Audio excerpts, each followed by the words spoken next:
హింసాత్మక ఘటనలకు పాల్పడిన ఆస్తుల ధ్వంసాలకు తెగబడిన రౌడీ షీట్స్ ఓపెన్ చేస్తామని వార్నింగ్ ఇచ్చారు అనంతపురం జిల్లా ఎస్పీ గౌతమిశాలి. కళ్యాణదుర్గంలో నిన్న ఓ నాయకుని ఇంటిపై జరిగిన దాడి ఘటనా స్థలాన్ని జిల్లా ఎస్పీ సందర్శించారు. పట్టణంలోని పలు సమస్యాత్మక ప్రాంతాలను సందర్శించి అక్కడ తాజా పరిస్థితులపై ఆరా తీశారు.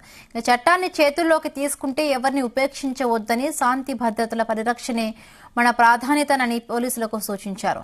ఎన్నికల ఫలితాల వెల్లడి తరువాత అల్లర్లు, ఘర్షణలు తలెత్తకుండా ప్రణాళికాబద్దంగా ముందస్తు చర్యలు చేపడతామన్నారు.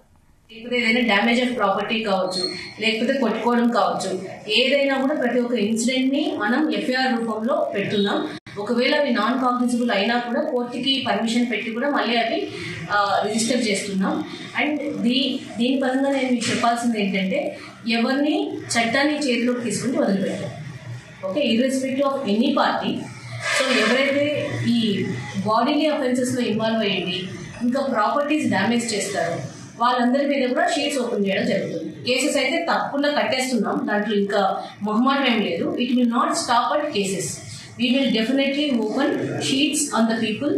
ఎవరైతే ప్రాపర్టీ డ్యామేజ్, అది గవర్నమెంట్ ప్రాపర్టీ కావచ్చు, ప్రైవేట్ ప్రాపర్టీ కావచ్చు, ప్రైవేట్ ప్రాపర్టీ అండ్ గవర్నమెంట్ ప్రాపర్టీస్ని డ్యామేజ్ చేసేవాళ్ళు, ఇంకా బాడీలీ అఫెన్సెస్, హింసకి పాల్పడే వాళ్ళు, అది ఎవరైనా సరే వాళ్ళ మీద షీట్స్ ఓపెన్ చేయడం జరుగుతుంది. సో నేను I request all the winning candidates and non winning candidates, everyone to they are the leaders for the people. So వాళ్ళని నేను రిక్వెస్ట్ చేయడం ఏంటంటే, మీ యొక్క కార్డర్కి దయచేసి చెప్పండి, not to involve in these things.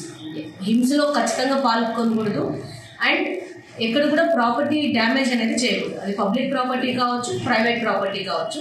ఒకవేళ ఇంత చెప్పిన తర్వాత కూడా చేస్తూ ఉంటే, as I said before, cases register చేయడం జరుగుతుంది. కేసెస్ రిజిస్ట్రేషన్తో ఆగకుండా వాళ్ళని ఆల్రెడీ బౌండ్ ఓవర్ చేసి ఉంటే వాళ్ళ దగ్గర ఫైన్ 1 lakh 2 lakh అనేది గవర్నమెంట్ కట్టించడం జరుగుతుంది. అది కట్టలేని పరిస్థితుల్లో వాళ్ళని జైలుకి పంపించడం జరుగుతుంది. ఇదంతా కాకుండా షీట్స్ కూడా ఓపెన్